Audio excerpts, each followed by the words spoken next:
Bom, nesse vídeo eu vou explicar como funcionam os sistemas de classificação triangulares e a importância desses sistemas, né, que são utilizados tanto em petrologia ígnea quanto petrologia sedimentar e metamórfica e em uma série de outras partes das geociências, na geoquímica e tantas outras, né? Basicamente, a sistemática de um diagrama triangular, ela utiliza três componentes principais para fins de classificação. Então, por exemplo, a gente pode ter um sistema com base no Q, A e P, independente do que sejam esses componentes. Nesse caso aqui é o sistema QAPF, que utiliza quartzo, feldspatos alcalinos e plagioclasos. Mas poderia ser, por exemplo, num estudo de rochas sedimentares, a concentração de cascalho, lama e areia.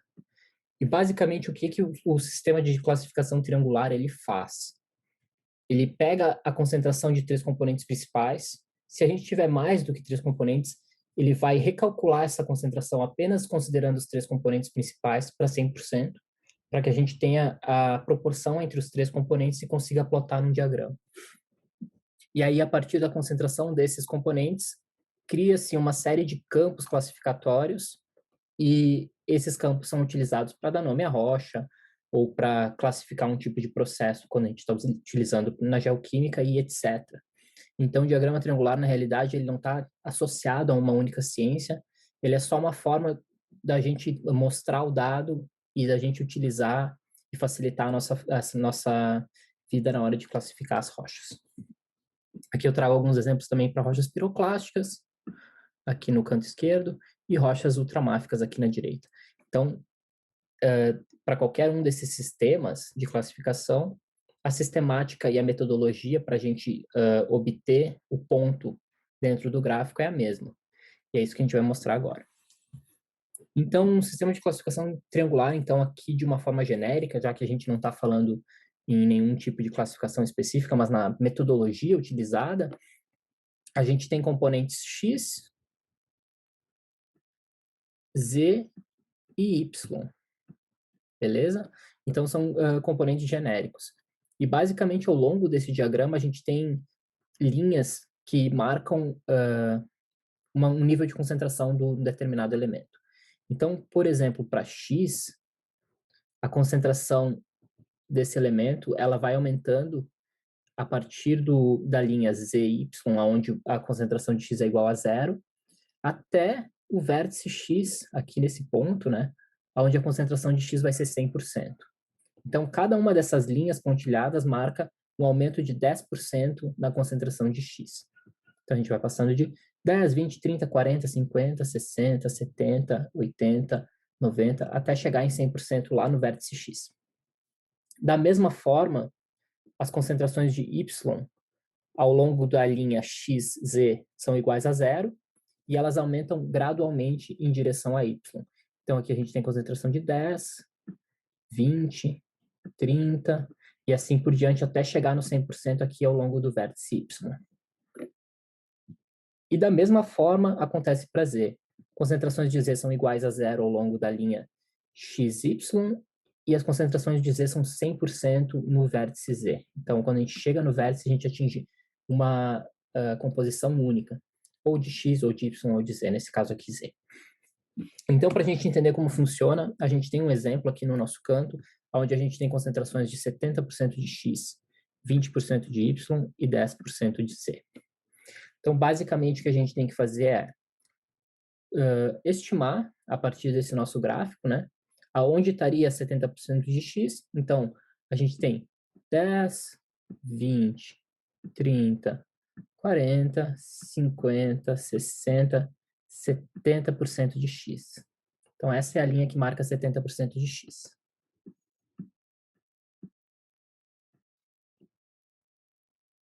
A gente faz a mesma coisa para Y, então Y é 20%. Então, ao longo da linha XZ, a concentração de Y é igual a zero. Aqui a gente tem 10, aqui a gente tem 20%. Então, essa é a nossa linha que a gente está procurando de classificação. Como o sistema é triangular, a partir de duas concentrações a gente já tem um ponto no mapa, nesse nosso gráfico. Mas a gente pode utilizar a concentração de Z para tirar a dúvida e ter certeza que a gente fez o plot certo.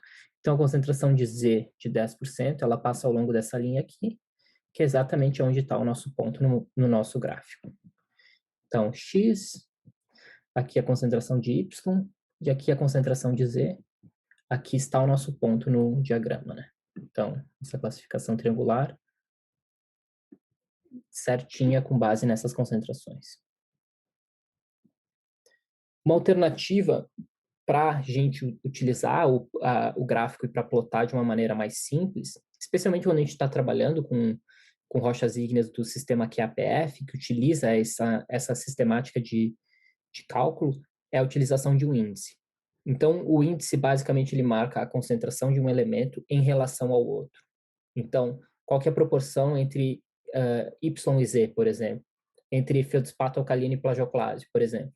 Então, nesse exemplo aqui, a gente vai calcular o índice Y'. Então, a gente vai medir a proporção de Y em relação a Z. E a gente faz isso de uma forma muito simples. A gente faz uma regra de 3, considerando que Y e Z são o nosso universo total. Então, a gente multiplica a concentração de Y por 100 e divide essa concentração pela soma de Y mais Z.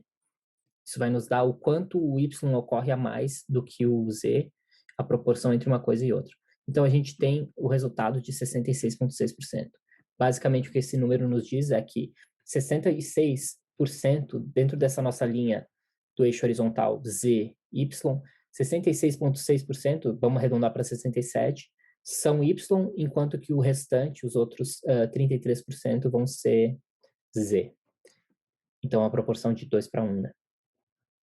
E, basicamente, a gente projeta linhas de um mesmo índice a partir de X. E a grande vantagem é que em vários gráficos essas linhas de índice já estão marcadas, como no QAPF. Então, a gente joga o nosso índice de 67% aqui, a nossa concentração de 70% de X não muda, e a gente vai ter a classificação aqui utilizando apenas 2 linhas. Tranquilo? Então, como eu falei, né, cada um dos sistemas classificatórios, ele utiliza 3 componentes principais.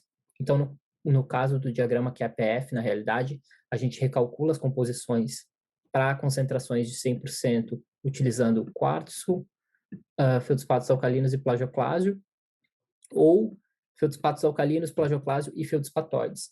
Então, na realidade, esse diagrama, ele representa 2 diagramas, QAP ou APF. E aí a gente vai medir, vai pegar a nossa rocha, vai considerar apenas a concentração desses componentes principais, vai recalcular para 100% e a gente vai utilizar uma das 2 sistemáticas de plotagem, a plotagem triangular com 3 componentes ou a plotagem triangular a partir de um índice.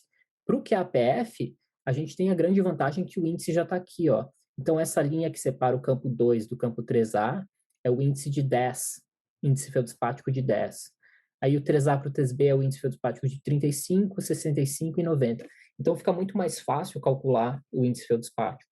E o índice feldspático nada mais é que a proporção de plagioclásio multiplicada por 100, dividida pela soma de plagioclásio mais feldspatos alcalinos. Então, fica bem mais fácil de plotar. A gente, com o índice feldspático já tem, e a concentração de quartzo ou de feldspatóide, já sabe em qual campo a nossa amostra vai cair, já sabe qual que é o nome que a gente vai usar para classificar essa amostra.